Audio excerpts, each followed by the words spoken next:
Noah Gragson is expected to join Stewart-Haas Racing in 2024 and drive the 10 car. Andy Petrie has apologized to Sheldon Creed for how he reacted to over the weekend at Martinsville, and Cole Custer will return the Xfinity Series at Stewart-Haas Racing in 2024. What's going on, guys? It's Daniel, and welcome back to our video. We got to NASCAR and other motorsports stories discussed here today on the channel. Let's go ahead and just jump straight into those really quickly. We're having a start and talk about Pit Boss Grills, as it was announced on Monday that Pit Boss Grills will sponsor Hailie Deegan this weekend at Phoenix. Of course, we'll be in tonight's NASCAR Craftsman Truck Series race at Phoenix. I think his truck looks really awesome and great to see that Pit Boss Grills will sponsor Hailie Deegan this weekend at Phoenix. Really awesome and really cool stuff. And now we're going to head on to the next story of today's episode, as we're talking about Kevin Harvick. As Kevin Harvick's final scheme is going to be a Harvick scheme that Busch is going to run for him this weekend at Phoenix. I think it's a little bit disappointing. It'd been really cool to see kind of a different paint scheme. Maybe Phoenix could have honored him a little more differently, if you ask me. I don't think Busch did it correctly. I feel like this is a little bit of a letdown, if you ask me. And I'm just honestly a little disappointed with the way that SHR is treating Kevin Harvick with this final paint scheme.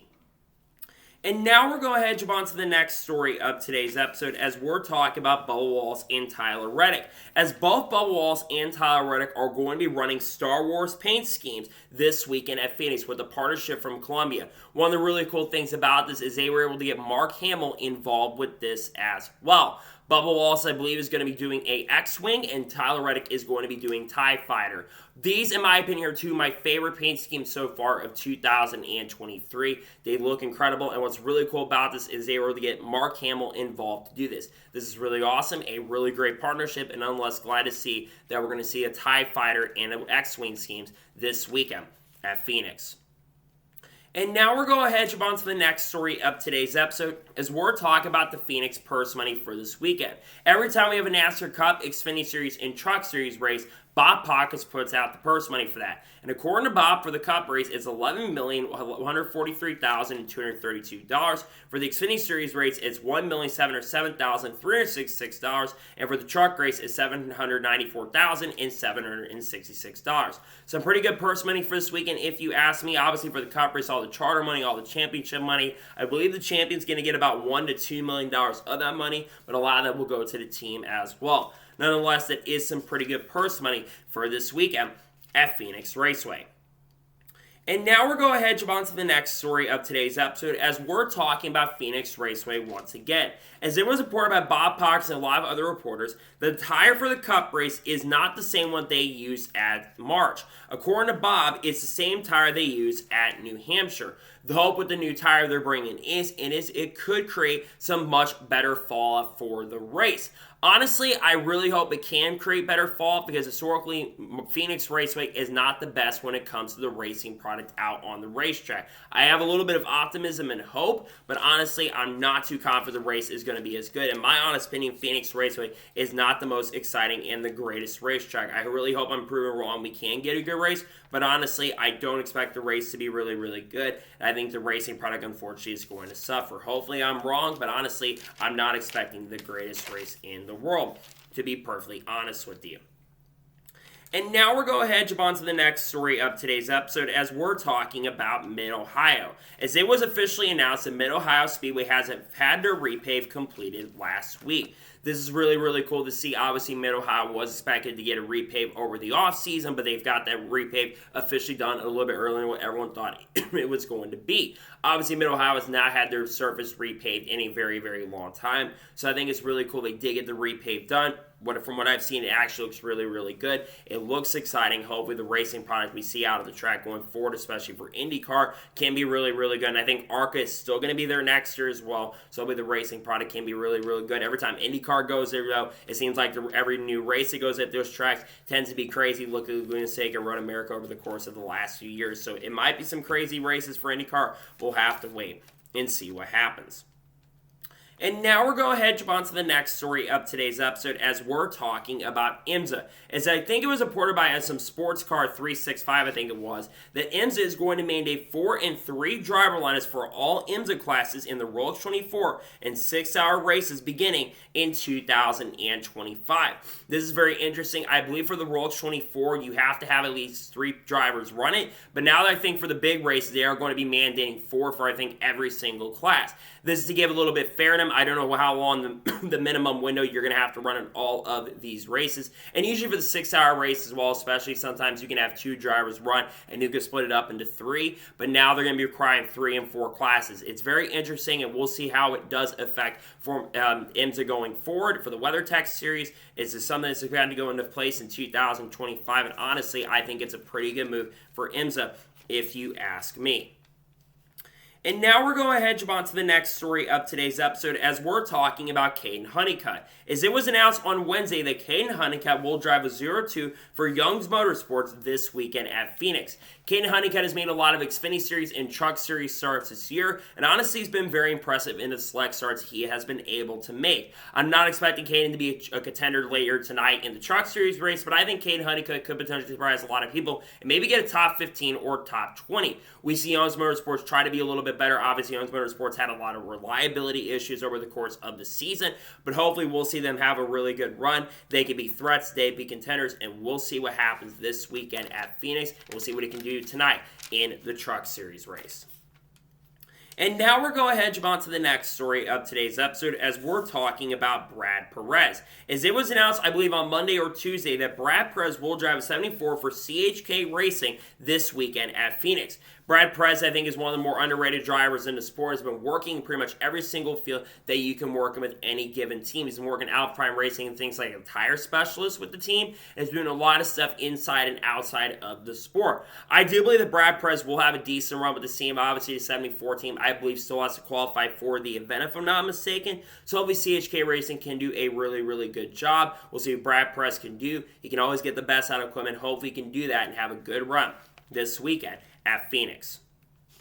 And now we're going ahead and jump on to the next story of today's episode as we're talking about RSS Racing. Now, RSS Racing, according to reports, has made some driver lineup changes for this weekend. According to what Joe Strictly has posted, Kyle Sieg is going to be in the number 38 car this weekend, and Joe Grab Jr. is going to be in the number 28. The reason they're making these driver lineup changes is they have withdrawn the number 29 car. Now, RSS Racing has brought the number 29 car out for the last few weeks, but I think maybe due to the owner's point situation of that car having some reliability issues throughout the year, that's one of the big reasons why they have decided to go ahead and not have that car this weekend. So RSS Racing only have 3 cars, the 38, the 28, and the 39. RSS Racing future is still not uncertain a little bit going into 2024. They have not announced their plans at this time, but it's interesting to see that they will have some changes to their organization for this weekend. And now we're going ahead and jump on to the next story of today's episode as we're talking about Brody Kostecki. As it was reported by Joseph Strigley that Brody Kostecki is going to share a car with Kyle Busch and Austin Dillon at the WRL event at COTA on December 1st and 3rd. Over the course of the last few years, Richard Childress Racing, which we'll talk about way later in this episode, they have ran the WRL race. I think in 2021, they had Tyler Reddick and Austin Dillon run. I think they also did that in 2020 as well. And now, and last year, they had Kyle Busch and Austin Dillon compete in this event. Now they've got Brody Kostecki, who's expecting to make select starts in the NASCAR Cup Series due to Rebus Racing, which, of course, does have an alliance with Richard Childress Racing. He's going to be coming over to run. It's really cool to see we have an Australian driver coming over and running in this series. Obviously, we've seen more Australian drivers coming over as of late. Shane Van Gisbergen is a perfect example. We still don't know what Shane Van Gisbergen's schedule, by the way, is going to be for 2024 at this point. But I think it's really cool that Brody Kostecki is going to be competing in this WRL event. I think he will be competitive. I think he'll be very, very fast. It wouldn't surprise or shock me if they go on to win the event. We'll see what happens, but really cool to see that we'll have Brody Kostecki competing in the WRL event. Really exciting and really cool stuff. And now we're going ahead and jump on to the next story of today's episode as we're talking about Dale Jr. As I believe it was announced on Wednesday that Dale Jr. is going to run the South Carolina 400 at Florence Speedway. Dale Jr. has, I believe, ran a South Carolina 400 before at other tracks as well. And I think he competed at the South Carolina 400 recently in Myrtle Beach Speedway. He's also been doing more late model races as well. He's competed at North Wilkesboro. And I think it's really cool to see that Dale Jr. is going to be branching out once again and running at Florence Speedway, which I believe this event is going to be taking place in a couple weeks on November 18th. Wishing Dale Jr. the best of luck. I think the car looks absolutely beautiful. It looks absolutely gorgeous. And it's good to see that Dale Jr. will be competing in the South Carolina 400. Wishing him the best of luck, and we'll see what he does at Florence Speedway on November 18th. And now we're going to jump on to the next story of today's episode as we're talking about Jamie Little. As it was reported by Kelly Crandall that Jamie Little is going to be the first woman to call a championship deciding race in NASCAR's top 3 divisions. Obviously, she'll be calling the NASCAR Craftsman Truck Series race tonight, later this evening, which will be on 10 p.m. Eastern Standard Time. There's 2 things I want to talk about with this. Number 1, a 10 p.m. Eastern Standard Time is absolutely ridiculous for a start time of the race. Second, I think it is really cool that Jamie Little is going to be calling this race. However, I do have some gripes to this. This is no disrespect to Jamie Little. She is an amazing pit reporter and one of the best pit reporters we've seen in NASCAR history. As a lead commentator, she has not been very, very good. It sounds like an audiobook. She's just kind of boring, if you ask me, as a lead commentator. I think Adam Alexander should have been the one calling this race. If they were at the racetrack, which is something that I think they're not going to be doing this time around, also, I think that would help out a lot as well. It's been a big problem and gripe I've had is they've not been at the racetrack, and that's something that has kind of frustrated me and a lot of fans as well. If they started doing that a lot more consistently, I think a lot more fans would be happy with what they're seeing. Again, I think that's one of the reasons why the ratings have been way down for the Truck Series here, and the coverage is kind of unbearable to watch. You got Michael Waltrip, Phil Parsons up there too. They're not really that great either. I think it is still cool that Jamie Little is getting the opportunity to cover it, but I really wish Adam Alexander was covering this race. Again, pretty cool honor for her, but honestly, I'm not too excited for the coverage tonight, if you want my honest opinion. And now we're going to jump on to the next story of today's episode as we're talking about Jason Ratcliffe. As it was announced from Joe Gibbs Racing yesterday that Jason Ratcliffe will work as a crew chief mentor and driver coach across his Xfinity and ARCA programs after this season. Jason Ratcliffe has officially announced that after this weekend at Phoenix, he'll retire from his crew chiefing duties after being a crew chief in the NASCAR Xfinity Series and Cup Series for many, many years. Jason Ratcliffe, in my opinion, is one of the greatest crew chiefs in NASCAR Xfinity Series history. He won the championship with Kyle Busch in 2009. He also worked with Matt Kenseth for many years in the NASCAR Cup Series and was able to bring a lot of success. It is so really cool to see that Jason Ratcliffe is still going to be around in the sport and working with Joe Gibbs Racing in a very big capacity. So really cool stuff if you ask me. I'm wishing him the best of luck here, and I think he'll do a lot of great things and provide a lot of stuff as well, especially to upcoming talents in the Joe Gibbs Racing pipeline as well, trying to help them out. He's a great mentor to work with and someone I think a lot of drivers should be looking up to as well to get some advice going forward. So like I said, really exciting stuff and really glad to see that Jason Ratcliffe will be working as a crew chief mentor and a driver coach for this team. And now we're going to jump on to the next story of today's episode as we're talking about Fontana. It was reported from Alan Bailey, and he put this out on Twitter. It's got a lot of traction as well. That the demolition is still continuing at Fontana Speedway. Basically, he continues saying this sucks. I 100% agree with this, by the way. Obviously, Fontana Speedway is getting deconstructed, and the reason they're having a demolition for Fontana is because there's a lot of talk of them converting Fontana into a short track. Now, obviously, at least they're going through it at this point, but there's still a lot of uncertainty in regards if this short track is still going to end up taking place, because a lot of people like myself think at this point this short track may not, in fact, end up happening. And it's really unfortunate because while I understand why they're doing it, they're selling off the land because, if I'm not mistaken, they're getting like $500 million back in it because California real estate is extremely expensive out there. It doesn't surprise if they are taking the track down, unfortunately. I just hope the short track does come through, because if the short track does in fact end up happening, which I don't think it's going to be done until like 2025 or 2026 at the earliest, one, it will be a really good track for the season finale, especially if the next gen car gets fixed with the short track package, which I will say, to be fair, that the most recent race was actually the best short track, well, one of the better short track races I've seen, the best Martinsville next gen race we've seen. And they're kind of, what the hope is with the tracks, kind of have a hybrid between Bristol and Martinsville, which honestly I think it could be a good next season finale as well. Obviously, a lot of people don't want Phoenix to be the season finale anymore. So I really hope that they can do something about this going forward. We can have the Fontana season finale once again. The track can stay around. I think the future's a little uncertain though. I'm not sure if we're going to be even racing there in 2025 or 26. If they do get it done, it'll be really, really good. But at this point, I'm not completely confident and optimistic, to be perfectly honest with you. And now we're going to head on to the next story of today's episode as we're talking about Romain Grosjean.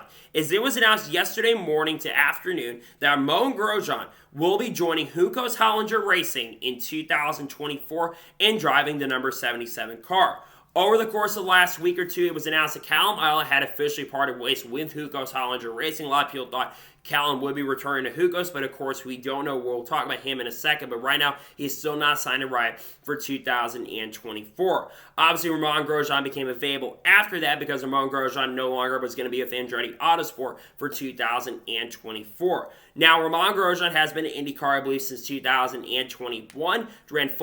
Ran part-time, I think, with Dale Coyne Racing, ran a lot of the road courses, ran, I think, a couple oval races as well. Then in 2022, ran full-time with Andretti, had some decent runs, but wasn't the fastest driver in the world. And then, of course, 2023, he did compete early for the championship, but unfortunately faded off. I don't expect Romain Grosjean to set the world on fire next year because Juncos-Hollinger Racing isn't the fastest organization in the world. There's no disrespect to Juncos, but they haven't been an organization to be able to prove they can contend for wins. But Callum Ilott has been able to get the best out of equipment. This is a really good opportunity for Romain Grosjean, though, and hopefully he can make the best out of it with this team. Now, what happens to the driver who drove for this team for? I'm talking about Callum Ilott. A lot of speculation right now when it does come to Callum Ilott is that he may head over to Andretti Autosport potentially next year. Obviously, that 29 car is still available, and Devin DeFrancesco is not returning the 29 car in 2024. If Callum Ilott does, in fact, go over to Andretti Autosport, Andretti Global in 2024, I do believe that he will be pretty competitive, and I think he will contend for wins. Again, really exciting stuff for Romain Grosjean. Glad to see he's getting the opportunity, but I do believe that Callum Ilott should have still been in that ride, but I understand why he's out considering a lot of the negative tension that was going on with the team. Doesn't surprise or really shock me he's no longer with the team. It's disappointing, but not really surprising or not shocking to see that Romain Grosjean is going to Juncos-Hollinger and Callum Ilott is no longer with this team going forward. And now we're going to jump on to the next story of today's episode as we're talking about Jamie McMurray. Now, Jamie McMurray yesterday was on the Dale Jr. Download with Dale Jr. and I can't think it was Mike Bagley or Mike Davis, excuse me. And he actually talked about how he went to Roush. Now, what Jamie McMurray recounts is that in 2005, he had a contract, I think, through 2006 with Chip Ganassi Racing. According to what he recounts, Roger Penske had reached out to Jamie McMurray about potentially driving the 2 car in 2006 after Rusty Wallace retired.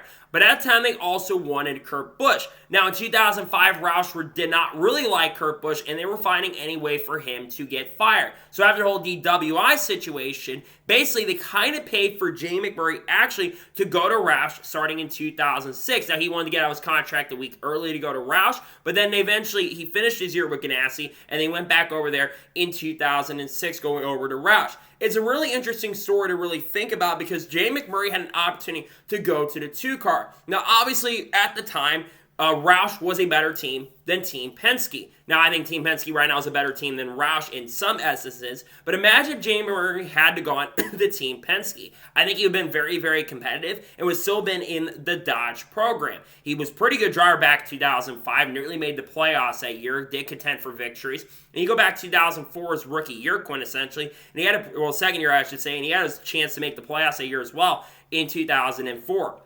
It's been very interesting to see Jamie McMurray go there, but it's crazy to think that Jamie McMurray had an opportunity to go to Team Penske in 2006, but instead he took the opportunity chance to go over to the Roush. But like I said at the time, Roush was a better organization and better team. It would have been really cool, though, to see him drive for Team Penske. I think it would have been really crazy, and there would have been some crazy stuff that would have ended up happening for sure. And now we're going to jump on to the next story of today's episode as we're talking about the Martinsville TV ratings from this past weekend. According to Austin Kanensky from Motorsports Wire, the NASCAR Cup Series race at Martinsville earned 2.196 million viewers for the Cup Series race on NBC.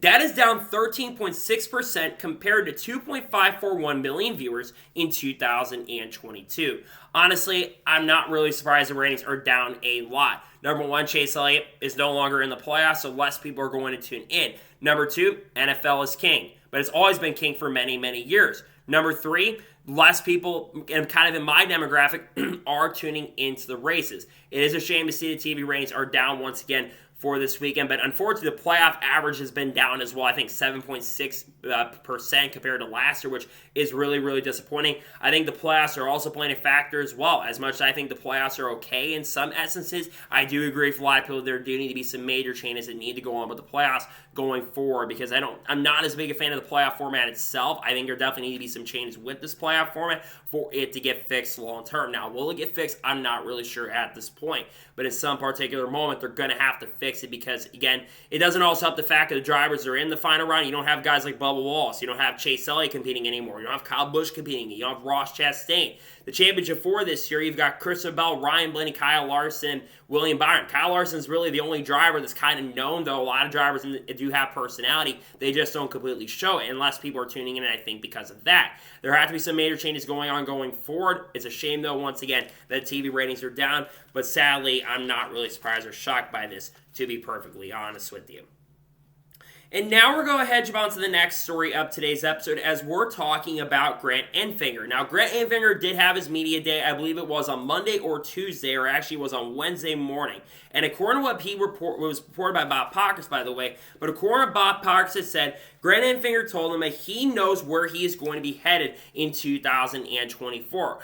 Obviously, after this weekend, GMS Racing is going to shut down their Truck Series program, as a lot of the GMS employees are moving over to Legacy Motor Club, as obviously Legacy Motor Club is switching from Chevy to Toyota in 2024. So the focus is going to be fully on making Legacy Motor Club a really top Toyota team starting in 2024. It's really good, though, to see that Grant Enfinger at least does have a ride for 2024, which in my opinion, Grant Enfinger should have a ride. Grant Enfinger has been a veteran of the Truck Series for many, many years and does have a chance to win the championship later this evening. Now, where is Grant Enfinger going to end up driving in 2024? There are some options available for Grant Enfinger. Number one, he could go to Nice Motorsports. The 45 truck is still available. Obviously, Bailey Curry is going to be driving the 41 truck full-time next year, and also Matt Mills will be driving the 42 truck full-time next year. So maybe he goes to the 45 truck, but there's a good chance with the sponsorship that Lawless Allen Hasbro Auto Parking. I don't know if he'll go there in 2024. Another potential possibility is Stewart-Haas Racing. The 13 truck is currently available for 2024, though Frankie Munoz has been linked to that truck on a part-time basis for 2024. Now, Grant has driven for Thorsport in the past and won quite a few races with the team. That's where he really got an opportunity to drive full-time starting in 2017. But unfortunately for Grant Enfinger, I'm not entirely sure if he's going to end up there because of the past stuff that kind of ended up happening. Another possibility is Spire Motorsports. Spire Motorsports is not announced. Outside of Kyle Busch running 5 races, nothing's been announced for Spire Motorsports going into 2024. So there certainly is a possibility and a chance that we could see Grant Enfinger go there in 2024. I'm thinking it's going to be between Spire Motorsports and Thorsport Racing on where he's headed in 2024, and I think he said an announcement could be coming here in the next 2 weeks. And I really would be cool for Grant Enfinger to win the championship later this evening, but it's good to see, at least for Grant Enfinger's sake, that he at least will have somewhere to go in 2024, because like I've already said, I think Grant Enfinger is a very talented and a really good driver. I'd like to see that he can continue racing going into 2024, and he deserves an opportunity and a chance to continue driving in 2024 in the Truck Series, and good to see, though, for sure that he will have a ride next year. We'll see, though, where he ends up driving in the 2024 season. And now we're going to head on to the next story of today's episode, as we're talking about Hailie Deegan. Now, Mark Rushbrook had his Ford conference after it was announced about the new Ford Mustang body that we'll talk about here in the later portion of this episode. But Mark Rushbrook was asked a lot of questions, and one of those revolved around Hailie Deegan. And Mark Rushbrook talked about and spoke on Hailie Deegan's development. First, basically talking about how it's been kind of a little bit interesting how it's gone in the Truck Series. She's had a couple good opportunities to run, and it hasn't gone all the way through like they were kind of hoping. But he also talked about her opportunity race in the NASCAR Xfinity Series, and he said that some drivers excel better in different series than others. And that's what I've actually been saying. Well, I will say, and I do agree, that she has struggled in the Truck Series the last few years. She didn't do really good with DGR Racing before they became Tricon Garage, but to be fair to DGR Racing, they haven't been the fastest organization in the world. They had really good runs of Ryan Preece, and he was competitive, and we've seen Tanner Gray at times, or Taylor Gray at times, do good with the team. They were not very good before they switched over to Toyota. When they were a Toyota team, they actually were pretty competitive. When they switched back to Ford, they weren't as good. But then she had a really good opportunity to go when she went to Thor Sport Racing. She has gotten 2 or 3 top 10s altogether this year in 2023. But generally, Hailie Deegan has not done as good in the Truck Series. But to be fair to Hailie Deegan, like I think Mark Rushbrook is saying, that one Xfinity start that she did have where she finished in 13th Vegas, she did a pretty good job. Now, that was an SHR line truck car to be fair. But I think she did a really good job in that run. That's hope that her going to Xfinity Series, she can do much better.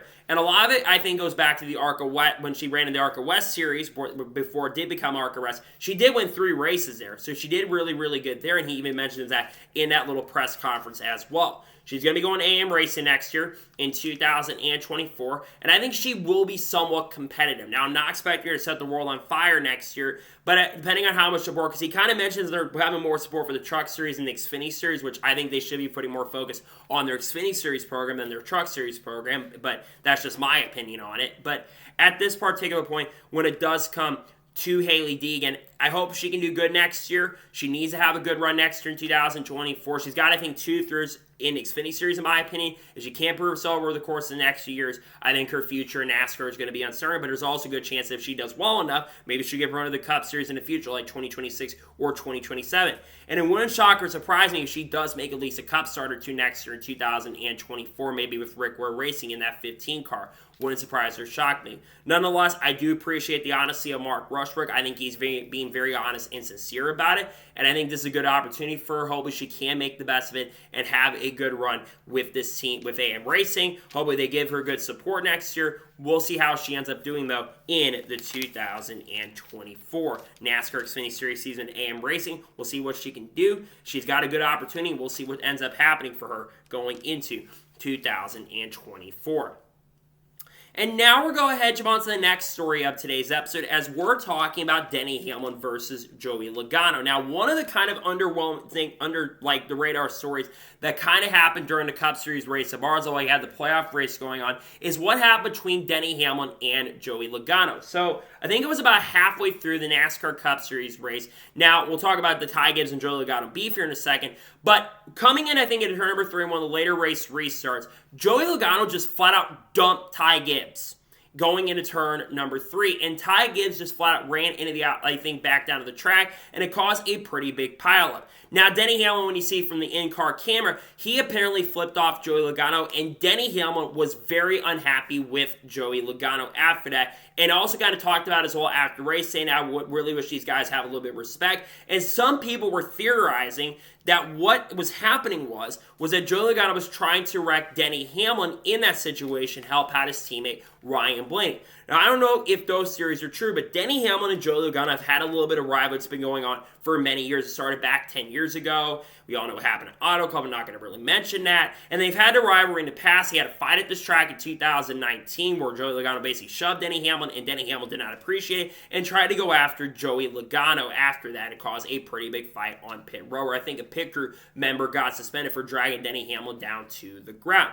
Here's something a little bit interesting to note about the situation as well. So some people have been saying that Ty Gibbs and Joey Logano have had beef in the middle of the pack over the last 2 weeks, and Joey Logano's kind of been frustrated with Ty Gibbs. But I will say this, when it comes to Joey Logano in that situation, dumping Ty Gibbs, I think Joey Logano was completely over the line and crossed the line by just completely running into back of Ty Gibbs and dumping him. That was completely unacceptable and unforgivable, if you ask me, especially for a driver who has won 2 NASCAR Cup Series championships, by the way. You can't just flat out dump somebody in a corner. I don't care if they're a rookie. Ty Gibbs, in my opinion, has got to start standing up for himself. And then later in the race, he got dumped by Carson Hocevar. I mean, I don't know what, I like Carson, but come on, man. You riding down the straightaway, just dumped him? Like, come on, bro. Like, be a little better than that. You're a good driver. You got a chance to win the championship later evening. Be a little better than that and show some respect to these guys, because you're not going to get respect on the track, and drivers are not going to appreciate that. That being said, when it comes to this situation, I think it's not surprising that Denny Hamlin's pissed off at Joey Logano. Kind of called Joey Logano one of the worst drivers, worst humans he's ever seen. Which again, I think Joey Logano is a pretty good human if you ask me. But I understand Denny Hamlin's frustration. Joey Logano is kind of two-faced, which you kind of do have to be two-faced when you are behind the wheel. But in my honest opinion, I think he did cross the line by just going out and flat out dumping Ty Gibbs, unacceptable and uncalled for, and pretty unprofessional from Joey Logano, who is a champion of the sport. But it doesn't really surprise or shock me that it did end up happening like that. And I'm not surprised that Denny Hamlin was a little unhappy with Joey Logano when it comes to that. And now we're going ahead to jump on to the next story of today's episode, as we're talking about Jordan Anderson Racing. As it was announced yesterday that Jordan Anderson Racing has revealed their 2024 NASCAR Xfinity Series driver lineup.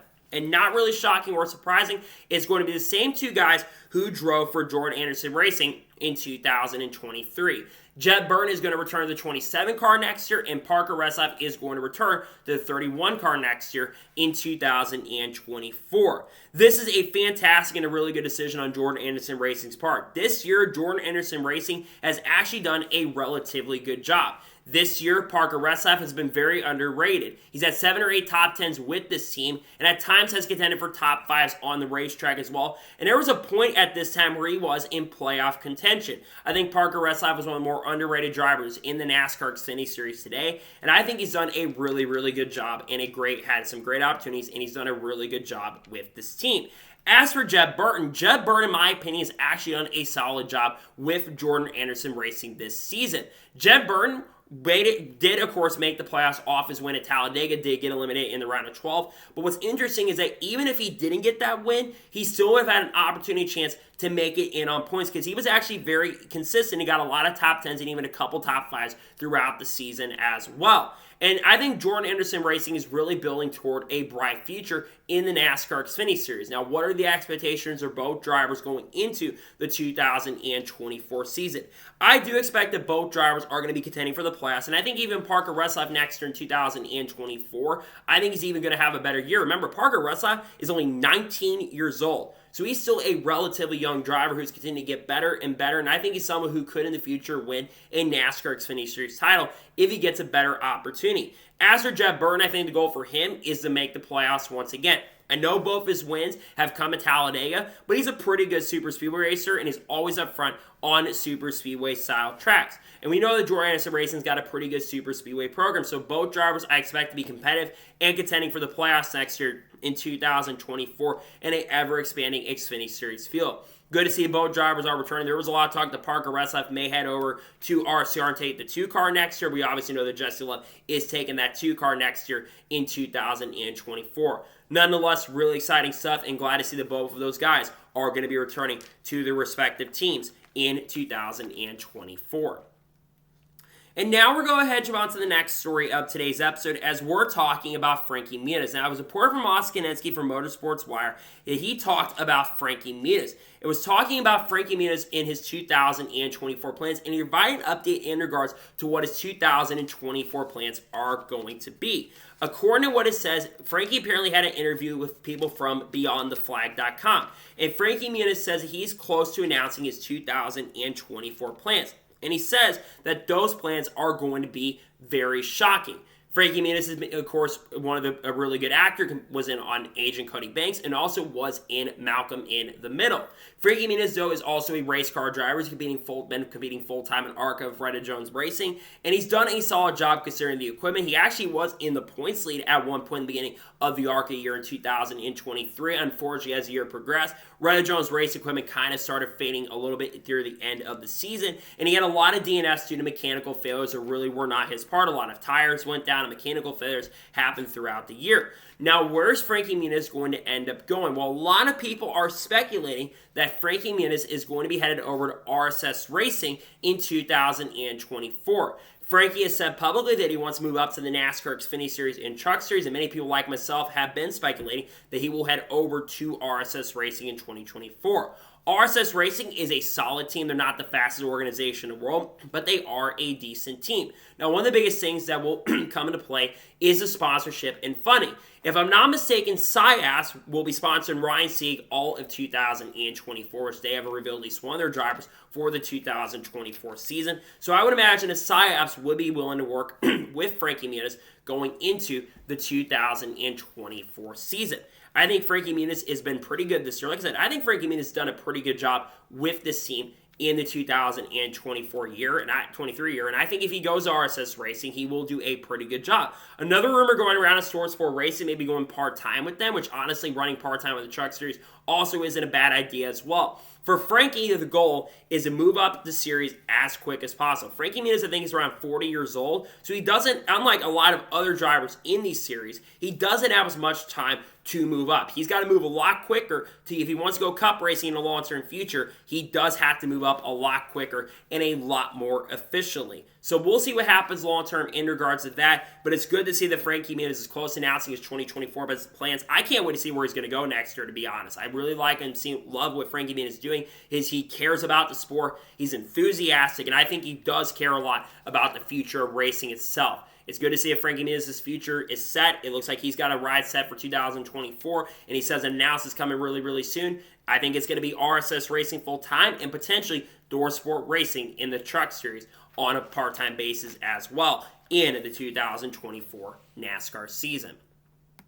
And now we're going to jump on to the next story of today's episode as we're talking about Ford Mustang. As it was revealed on Wednesday that there is a new Ford Mustang body coming to the NASCAR Cup Series in 2024. And the Mustang that they're going to be running is the Mustang Dark Horse that got revealed for 2023. Look at this new Ford Mustang body. This, in my opinion, looks pretty cool and really, really honest. One of my big questions, though, regarding this new Ford Mustang body is what's the performance going to be look like? One of the things I noticed is, I think the really, right side shark fin thing is kind of looking at the front and the aerodynamic stuff.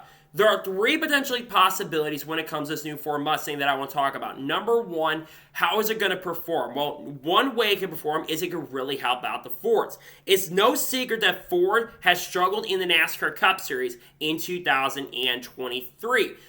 Could this help? It is certainly possible. It also could hurt. And one of the biggest things and changes was with the Chevy change. Remember back in 2018 when the Chevy Camaro 01 came out? A lot of people thought Chevy was going to dominate. They had their worst year in the Cup Series in a very, very long time, and they completely struggled. Outside of Chase Elliott scoring 3 wins that year at Hendrick Motorsports, it was not a good year for Chevrolet, and they just completely struggled, and Ford and Toyota completely dominated.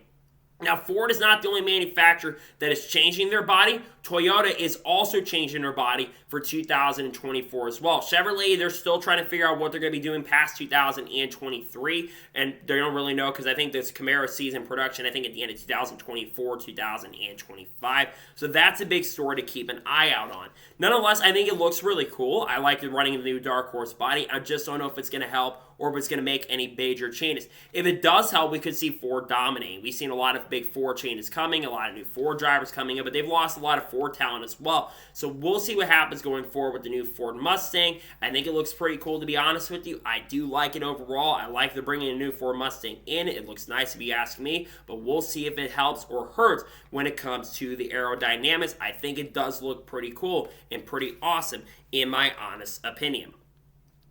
And now we're going to jump on to the next story of today's episode as we're talking about Cole Custer. As it was announced yesterday morning that Cole Custer will be returning to Stewart-Haas Racing in 2024.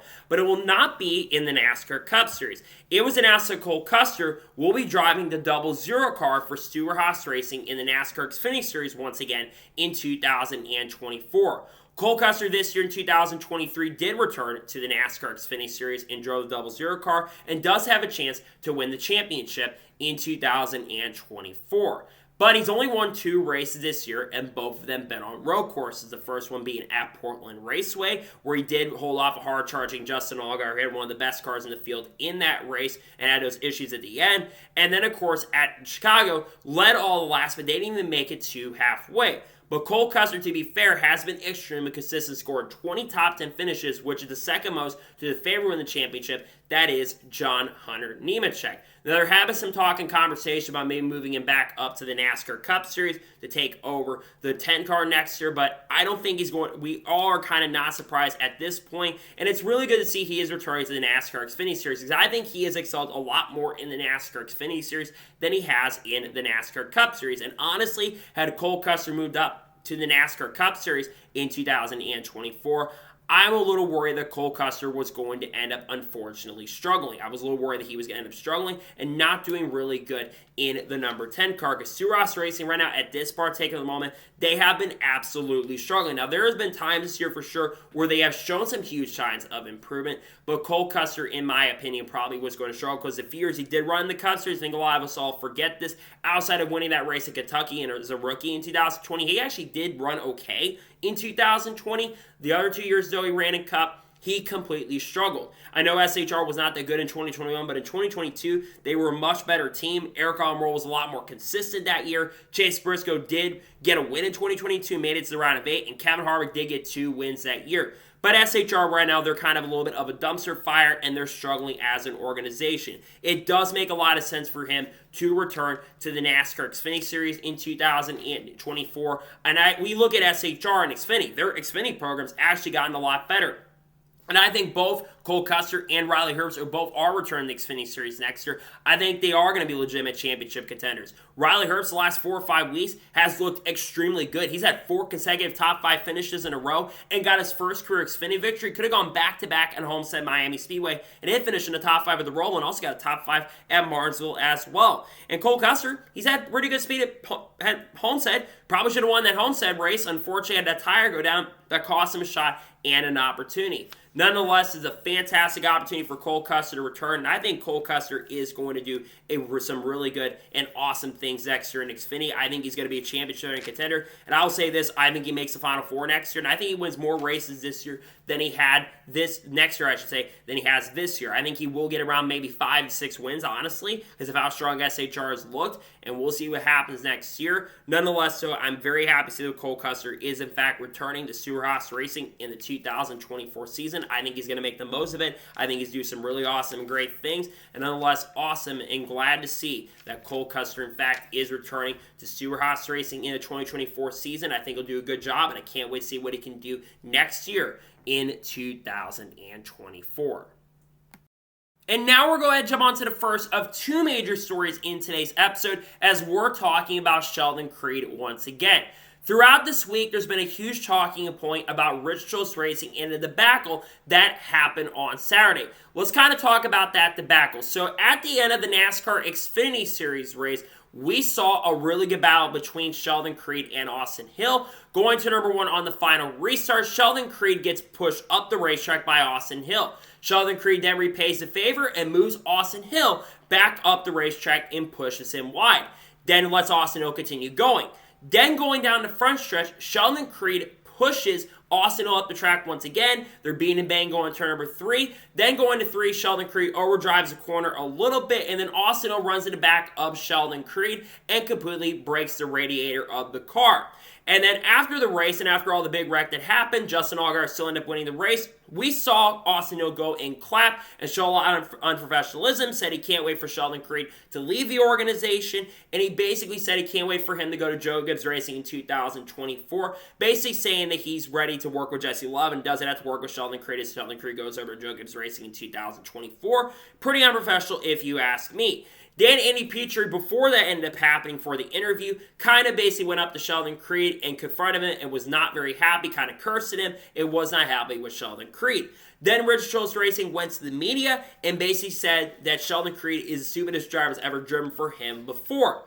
Now, time has flown by, and originally Andy Petrie responded on Sunday, and this came out on Monday on Series 7's NASCAR Twitter account, basically Andy Petrie kind of responded to the situation. But on Thursday, and actually Wednesday night or Thursday night, Andy Petrie actually went on Race Hub and kind of revealed that there was a braking bar, something that broke on the back of Sheldon Creed's car. and he said I should keep my mouth shut, and he actually apologized to Sheldon Creed behind the scenes for this happening. He says the best way that things can go out is basically that he hopes that they can go out and win the race. Here's one thing I do want to say.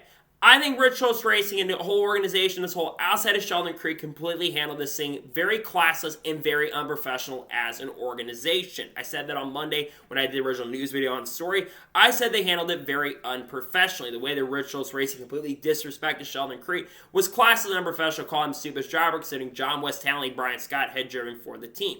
But I want to give Andy Peter a lot of props for at least going on the air and taking accountability for the way he acted and apologizing to Sheldon Creed. Because like I said, Sheldon Creed, in my opinion, did absolutely nothing wrong. I do believe what originally ended up happening was there was a lot of tension from when Sheldon announced that he was not going to be returning to Rich Host Racing in 2024.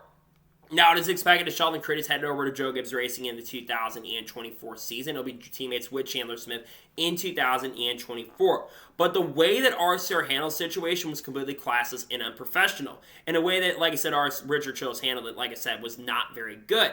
But, again, Andy Petrie going on the air and apologizing to Sheldon Creed, I have a lot of respect for that. Because Andy Petrie is someone that you do not normally see get really upset. But it showed a lot of favoritism toward Austin Hill. There's been accusations of favoritism at RSR for many, many years, going all the way back to the 1990s and the 2000s. And there's been a lot of nasty breakups and divorces when it comes to these organizations. But like I said, he said he should have kept his mouth shut because something broke on the back of the car. And from what we understand from the S&T data, Austin Hill just completely ran in the back of him with basically was gassing up a lot quicker than he's supposed to in the corner. So absolutely, Austin Hill should have gotten a lot of flack for it, and I don't know why they just didn't go after Austin Hill for it, and there should have been equal blame on it, going for the victory. Again, I'm glad to see there was a lot of stuff that came out. They went back to the shop, and I'm glad to see that Andy Petrie is taking responsibility for the way he acted, and I'm glad to see he came out and said that he was in the wrong for the way he acted, and I appreciate him for apologizing to Sheldon Creed, because in my opinion, the way he acted was unprofessional, but I'm glad to see at least there's some professionalism at the end,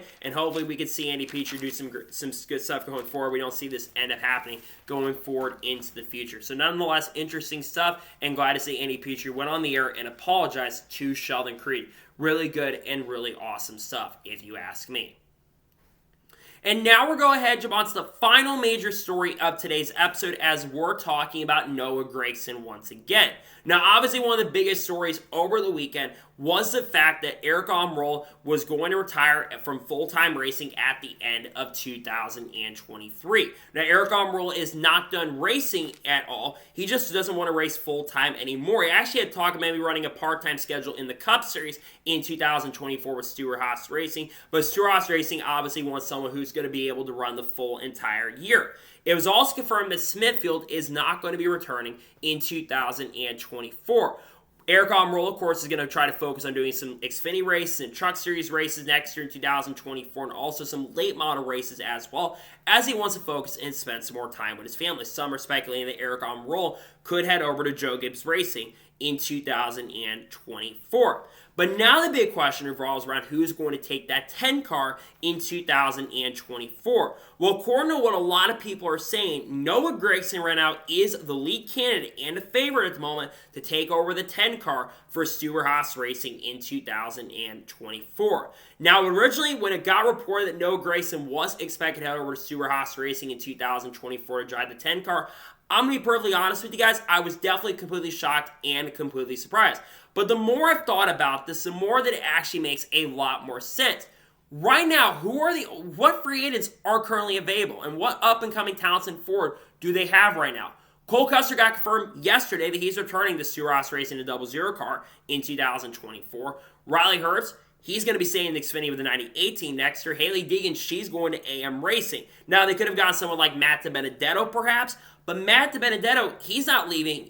We don't know what he's doing next year. He's working on his plans for 2024, but I don't think he would have been available for the 10 car because he doesn't bring sponsorship and funding. I've since seen some stuff around the Noah Gragson. It sounds like still has some funding from Bass Pro Shops. Sounds like they're going to be working with him going forward into 2024. And also, I think Black Rifle Coffee still has a pretty good working relationship with Noah Gragson despite all the stuff that ended up happening. Now, if Noah Gragson does in fact head over to Stewart-Haas Racing, which it sounds like it's going to happen, if he does end up going to the 10 car for Stewart-Haas Racing, what are my expectations for Noah Gragson next year? I'm going to be honest with you guys. I'm not expecting Noah Gragson to set the world on fire next year. And it's not because Noah Gragson is an untalented driver. Noah Gragson definitely has talent. Remember, just last year, Noah Gragson won 8 NASCAR Xfinity Series races with Junior Motorsports. But Noah Gragson jumped up to the Cup Series this year with Legacy Motor Club, and Noah Gragson in 21 starts only has 2 top 20 finishes.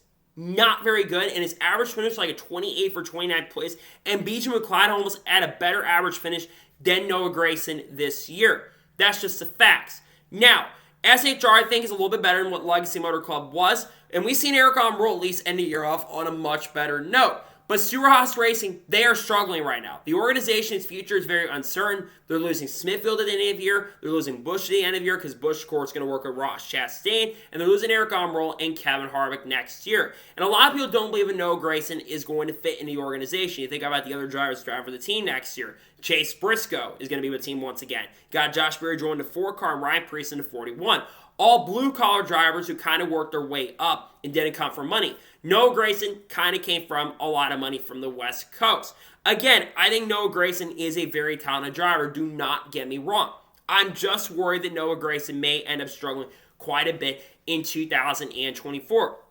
But like I said, what other options are going to be available for Stewart-Haas Racing? You're not going to get Carl Legworth out of retirement to come over and drive for this team. You're not going to get Frankie Munoz to drive for this team next year. I mean, they had an opportunity to get Kyle Busch, Kyle Larson, and Zane Smith. They had opportunities to get all 3 of those guys to drive for the team, and they never got the opportunity. Again, I think Noah Gragson does deserve a second chance, and I think he will be able to do some good things with SHR next year. But again, I think he won't do as good as Eric Almirola did. Eric Almirola, at the end of this year, like I've already mentioned, has actually ended the year off on a much better note than he started the 2023 season. So at least he's going to end his career off on a much better note. I'm not expecting Noah Gragson, like I said, to really set the world on fire with Stewart-Haas Racing. I just don't think Noah Gragson is going to do really good this year with SHR. I think there's going to be some struggles with him this year in 2024, and I think he's going to be finishing around 30th in points. But I think this is Noah Gragson's last opportunity. Now, I think Noah Gragson will get a multi-year deal with this team. I think he'll have 2 or 3 years with Stewart-Haas Racing and prove himself. A theory I've seen a lot of people mentioning is maybe Noah Gragson's going to go to SHR because Junior Motorsports finds a way to go to Cup Racing. That's how they get into Cup as a vest in Stewart-Haas Racing. That certainly is possible, and I wouldn't be surprised or shocked if we see SHR switch back to Chevy. I think that's going to happen in 2025 as SHR switches back to Chevy. He's got Josh Berry, who's been a Chevy driver his whole entire career. He's going to Ford next year. I think that's a big reason why they could switch back. And then, of course, Noah Gragson's been with Chevy for a very, very long time. I think that's a big reason why they could switch back to Chevy and Junior Motorsports comes into play. That's a theory that's been going around. I don't know if that's going to happen, though, but I can see Junior Motorsports making the jump back over and into the Cup Series, and they find a way to go. But I think Junior Motorsports wants to have basically a full investment, and they're going to need to buy up the charters and stuff, and that's going to be a ton of money.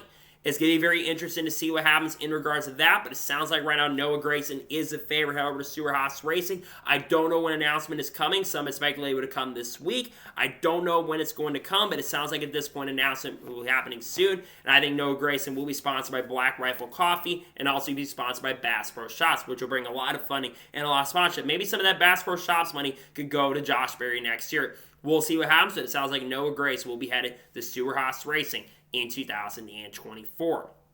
So, that is going to be today's NASCAR news and motorsports news video. I want to thank you guys for watching. Please like, subscribe to the channel, notifications on, so if I win a video, it does go live on my channel. Follow me on Twitter, Facebook, and Instagram, and support my Patreon as well. Links description below that, and comment your thoughts below on today's video. How do you think Noah Gragson will perform at Stewart-Haas Racing? Let me know your thoughts in the comments below. And how do you feel about Andy Petrie apologizing to Sheldon Creed? Let me know your thoughts in the comments below. Later tonight on the channel, we're going to have the NASCAR Championship video for the Truck Series, talking about who wins the championship. Then tomorrow, I have the Xfinity Series video, and then Sunday, we'll have the NASCAR Cup Series video for the championship videos. Monday, I'm going to be working that day most likely. There should be a NASCAR news video dropping, but we'll have to wait and see what happens. Got a lot of great content dropping on the channel throughout the offseason. I can't wait for you guys to check out. So anyways, like I said, I want to thank you guys for watching today's episode, and I'll see you guys next time for more great, awesome NASCAR content and other motorsports content on the channel like this. Take care, everybody.